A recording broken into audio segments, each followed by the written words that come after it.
So Hukam was about a week late past his due date, and everybody was getting a bit antsy.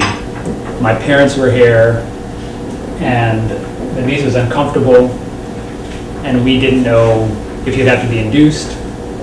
And so my mother had a guaranteed solution, she said.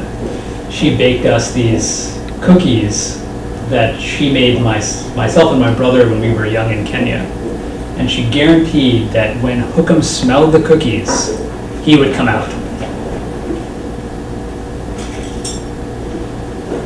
A few hours later, he started having labor contractions.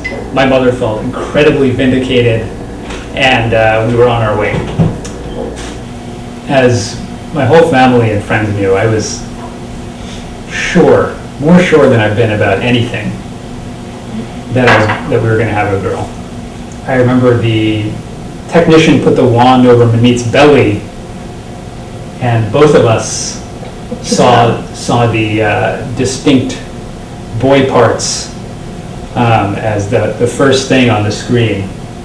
And I remember being shocked. His gender was the first of the curveballs that this father and son relationship, I'm sure, will have.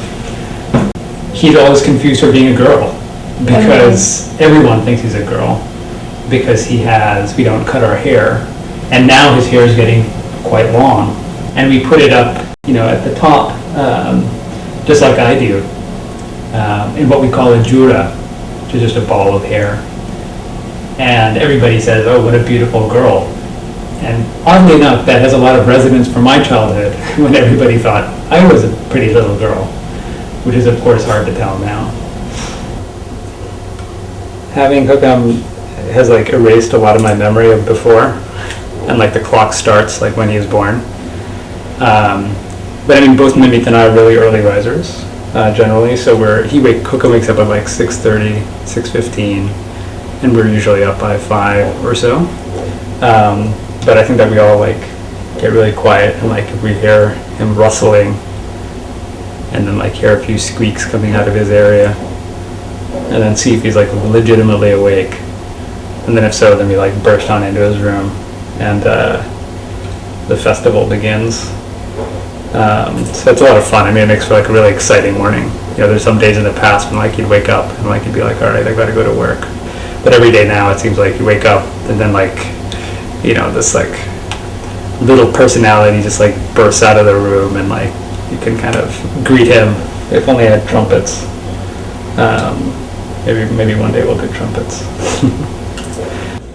When we were growing up, my parents didn't necessarily give us a lot of explanations for all the questions that we were going to receive. All my friends or people that weren't friends would ask, why do you have long hair? Why do you look differently? Why do you have that thing on your head? In many ways, you may have received complicated answers from your parents, but not really quick quips for the playground. But it's important that they have some easier way to answer these questions. So the 5Ks for Sikhs are basically the uniform of a baptized Sikh. That's a process that we call taking Amrit. And all other Sikhs can wear any number of those 5Ks if they're on the path towards taking Amrit. But they're basically a kara, right? And his kara keeps on coming off because his hands will get big enough for them.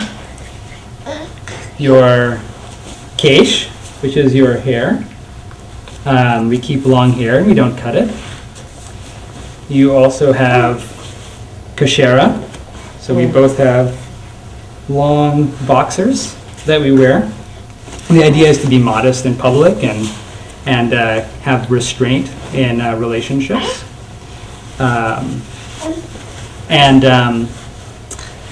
The other is a kirpan, which is it looks like a small dagger. And it's basically